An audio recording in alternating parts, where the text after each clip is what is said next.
Alright, today we'll be discussing the synaptic gap or the synapse, its significance.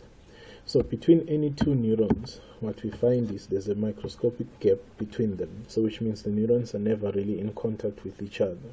That microscopic gap is called the synapse or the synaptic gap.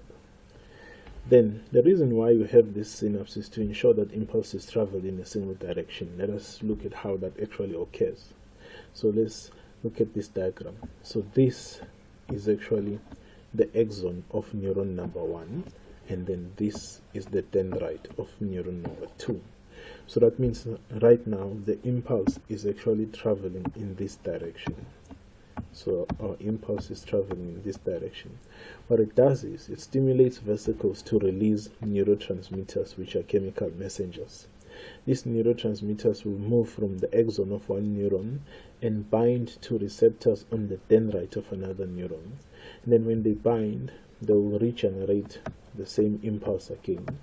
So which means it's impossible for impulse to go back in that direction because there are no neurotransmitters to bind to any receptors in the first axon. So therefore impulses will always travel in a single direction.